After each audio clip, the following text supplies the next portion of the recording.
I was born in South Dakota at home in the middle of the winter. Didn't see a doctor for over 2 weeks. Came to the house. I think my mother had a midwife there. So I lived in South Dakota till I graduated from college. I was 20 years old when I graduated from college. A recruiter came from out of Chicago and hired me to work at a drugstore in Rockford, Illinois. Switched companies because I worked for Osco Drug at the time, and I switched companies. I got hired by a major corporation to work out of Peoria in the nursing home industry. I got a phone call from a pharmacy in Riverton that he was starting a nursing home pharmacy and wanted to know if I wanted to come and run it, and so I ended up in Riverton. And after that he died, and so then I ended up going to work for Decatur Memorial Hospital. Then I just started working for Walgreens, and I worked for them for 16 years. Wow. And retired from there because they said I was too old and too expensive. I was only 77 then. Okay. So how did you decide on Springfield as sort of home base? How did that come to be? My partner had died, and so I kind of wanted to move away from the house where he died in. You know, we'd been together for 24 years when he died. It was our anniversary he died on. Gotcha. So I moved out of the house over there and moved here. You know. And how long have you lived in this home? Oh, let's see, it'll be 10 years now. So for 10 years. Wow. Yeah. So let me go back in time a little bit. You went to college. Where did you go to college? South Dakota State University in Brookings, South Dakota. Okay. You know, spent 4 years, got a bachelor's of science degree there in pharmacy, and went on from there. I'm still connected with the college. I still donate every year to it, and you know, and they're in my will because I don't have anybody now, you know, other than them. You sounds like you're very proud that you came from there. Yes, it's one of the best pharmacy schools in the nation.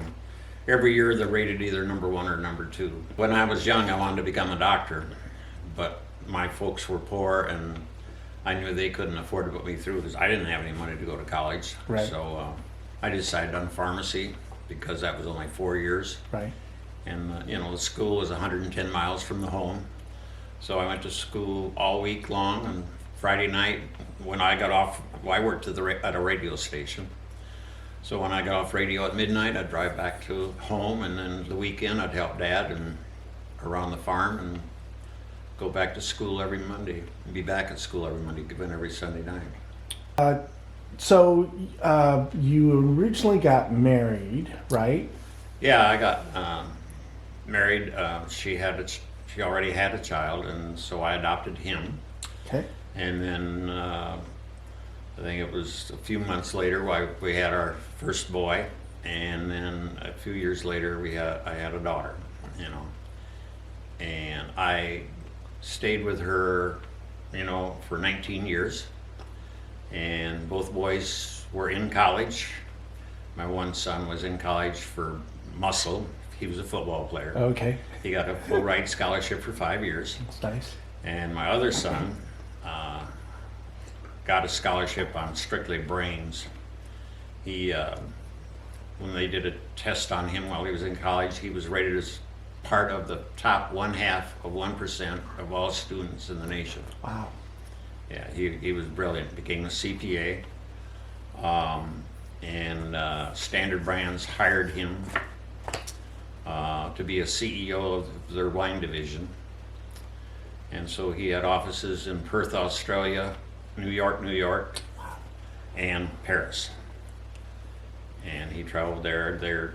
That division was going to crash because, you know, people didn't have the money to buy the expensive wines they had. So they hired him to bring the company back up. They had been 2 people before him they had hired to do that, and they fired both of them. But my son took over and brought the company back. Is he still doing that to this day, or is he doing something? No, after he brought the company back on its feet, so it was doing great, they sold it out from underneath him, of course. Right.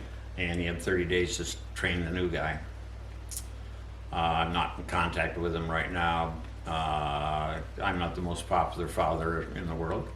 Last I heard, he's in London, working there. Gotcha. And my other son is on Pikes Peak. He at the 4,000 foot levels where he lives, and he was a manager for 3M. So he's on Pikes Peak right now. Lives there. Lives there. Huh? Yeah, he's got a house there. My daughter can't go visit him because she has lung problems like me, and she can't get to that elevation. There's not enough air. Wow. Okay. So, yeah.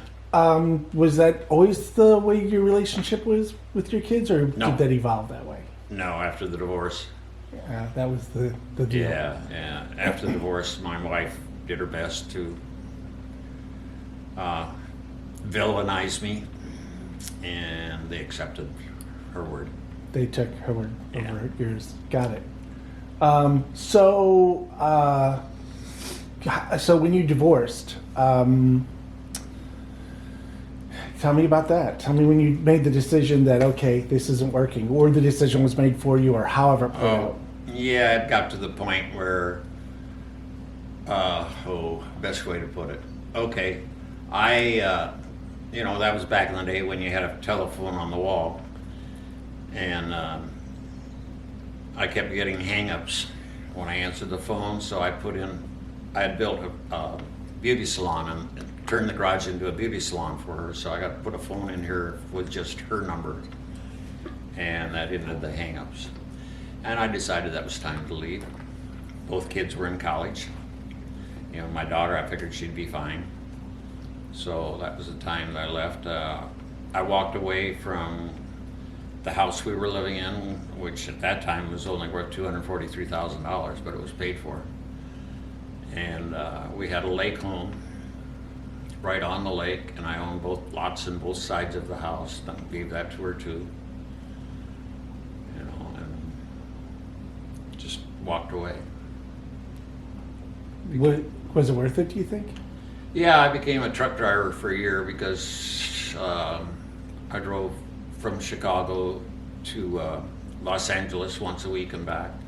Wow. There was two of us, of course. That was actually, we were taking Vienna sausage from Chicago to Los Angeles to the 1984 Olympics. And Was how you self-identified yourself in terms of your sexual identity, was that a factor in terms of the divorce, or no? No, not really. I didn't really know that I was gay until I was well into the marriage time. And then she noticed it first. And then I started listening to what she was saying. I'm like, I am.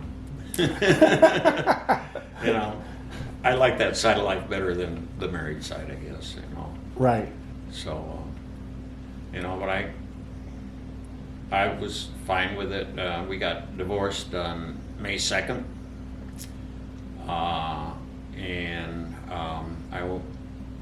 After that, I lived in Rockford, and I went to a gay bar in October because that was our anniversary, just to have a few drinks, and that's where I met my partner, actually. What year was that? 1984. Gotcha. So what was that like? Oh, well, I Experience? got to know a lot of people in there. There were several people that were very friendly.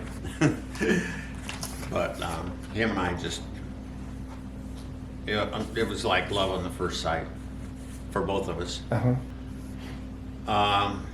He passed away in 2008, October 29th. Got it. We knew he was in trouble. I mean, he'd been in the hospital, but he came home. We felt that there was something wrong with his heart.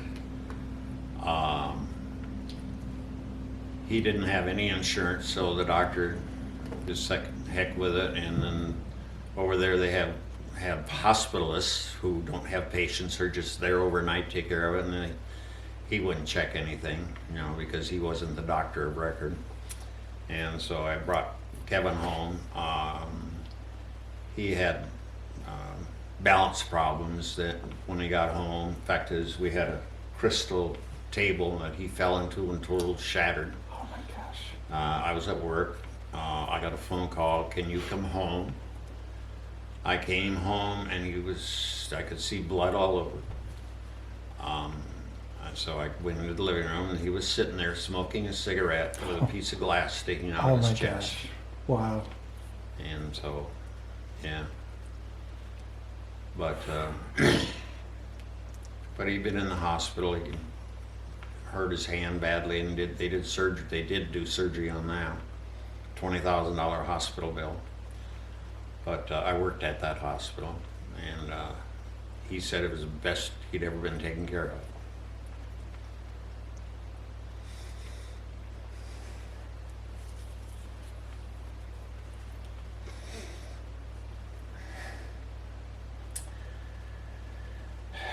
The nurses were all my friends.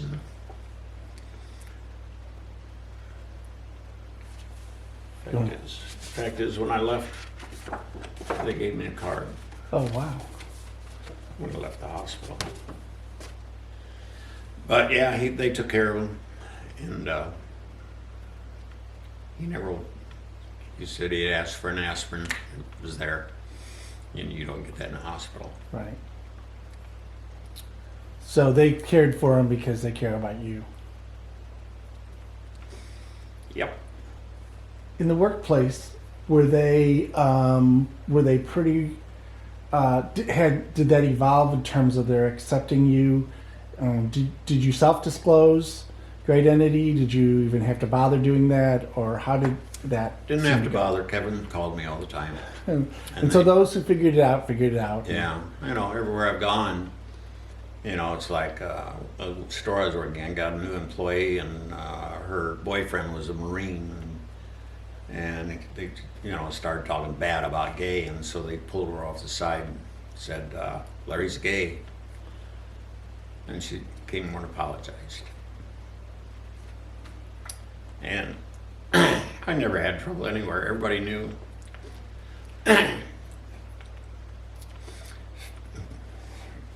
Fact is, when he died, I got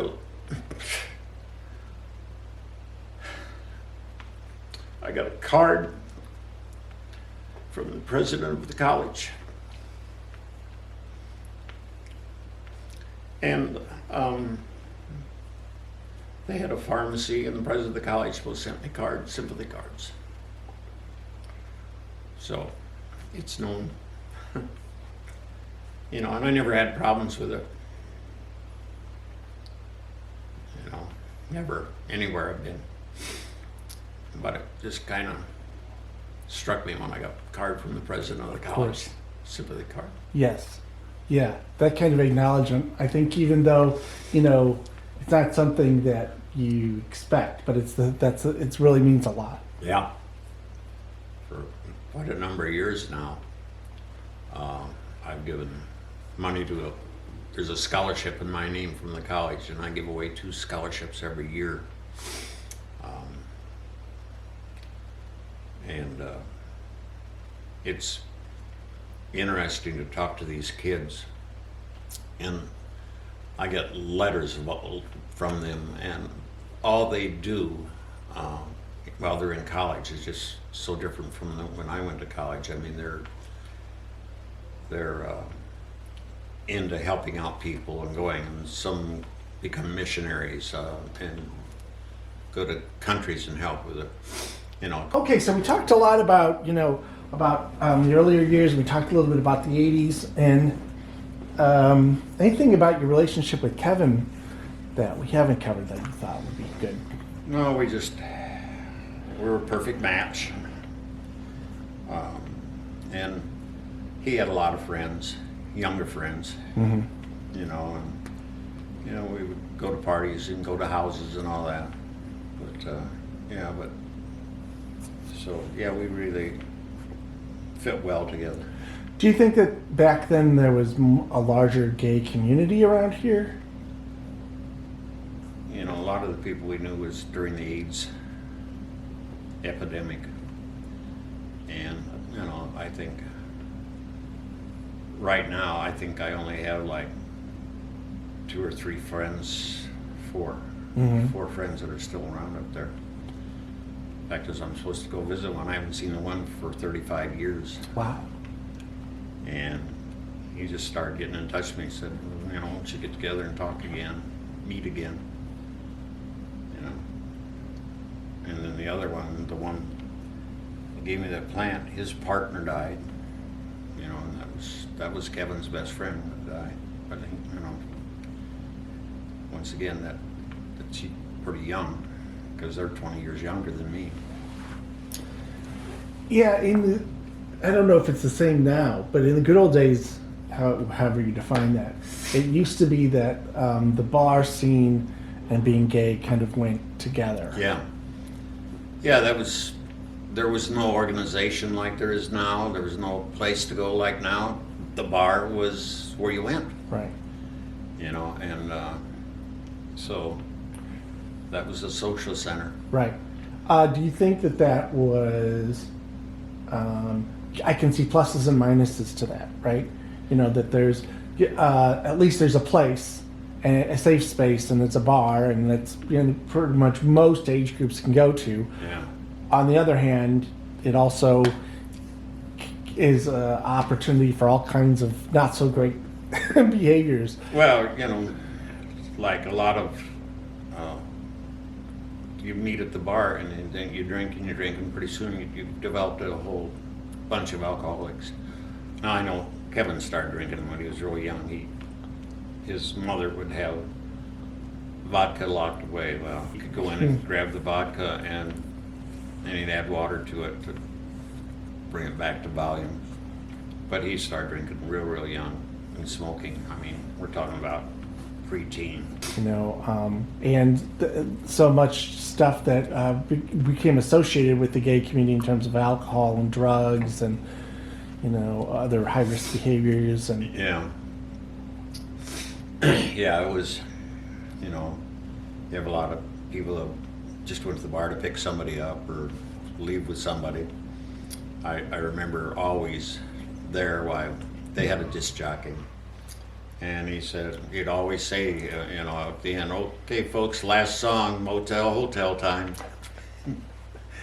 You know, and then somebody opened a bar in Rockford on the west side of town, which was a bar, and then it had the hotel was around it. So, but the west side of Rockford became so bad you didn't even dare drive through it. Police won't even go in there. You know, there's a bar there, strictly a motorcycle gang. They're there, and yeah, went to Smoky's sometime, you know, but then after Smoky, you know, she would always sit in the corner of the bar smoking her cigarette. I wonder why she got called Smoky. But then she sold it out and it turned in pretty much a lesbian bar, but you still went there some. There was some entertainment there. And then, of course, those 2 guys opened up Scandals, and then they had 3 different places in town. They didn't pay their bills, so then they shuffle on to the next place. And last I heard, they're still doing the same thing, but they're not in Springfield anymore. We pretty much centered around the bars. Station House, you know, you knew everybody there. I think we'd moved to Decatur, and then I came back and I went to the bar, and the bartender looked at me and he walked and got a Budweiser and set it on the counter for me. Now, how does he remember? Been years since I've been in there. But yeah, so yeah, we were regulars. But then I got to the point where after Kevin was gone, if I'd go in there, I'd see these people in there and I thought, are they even old enough to be here? So that was point in time I thought, I'm getting old. But I didn't go to the bars as much, you know. Considering the pandemic, Yeah. How are you managing through that? Oh, I stay home a lot. I take Mark to work and Stephen to work a lot. I wear 2 masks everywhere I go, and I just don't go out. I can't go. I used to go to the movies three shows a week, three Right. movies a week. Wow. You know, because AMC had that deal for $21. You can go to three movies a week. You know, and myself and a couple other friends would go to these movies. So, Anything else about? I got a camper out there I bought before the pandemic, and I've only used it like 4 times. You know, and I don't know if this year is going to be even better. I finally got an appointment for my first shot. You know, Okay, so you got an appointment for the first one, huh? for the first shot, and Cool. that was rough. Getting an appointment, because you get in, you do it on computer, of course, and by the time you get through it, everybody else is trying to. Right. I know one time I picked a time and got all the way down, and by the time I got everything filled out, it said that, Time's taken. yeah, that's taken. That happened to me twice. Wow. But when I finally got one, it's a matter of time when they release it. You know, post it. It's after midnight, like 12:01. Not having to isolate like we are. What's the first thing that you think you're gonna do? Oh, I'll probably go camping. You know, I've already paid for a whole year of camping at the campground I go to. We'll probably go down there for the holidays, which 4th of July will be the first. By then I'll have both my shots. You know, and that, you know, people down there are real thoughtful. A lot of them are couples. They've got money apparently because they can afford nice campers. People from all over come there because it's probably one of the most popular campsites for gay people. Because, I mean, they come from Texas and New York and everywhere. Sounds like that place is thriving. Oh, yeah. What do you think is the factor that keeps it popular?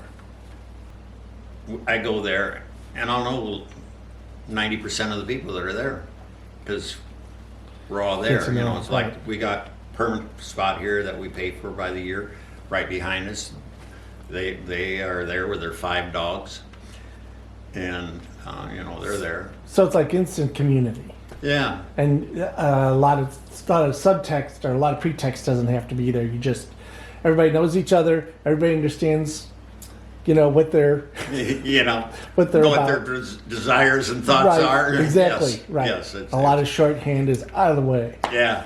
Yeah. You know, it's, you know, and they have potluck every week, and they have once a week they have movies that you know, they rent a movie and show it. You know, you got to wear clothes to that. And they have a little restaurant there, you know, that serves the meals, and that just goes right onto your bill, which you pay at the end of your time there. You know, it's good food, lots of good friends. Nice. So, Okay. Yeah. So that'll be one of the first places you go to when we're all. Yeah, it's probably, you know, first place I'll be going as a first holiday, yeah.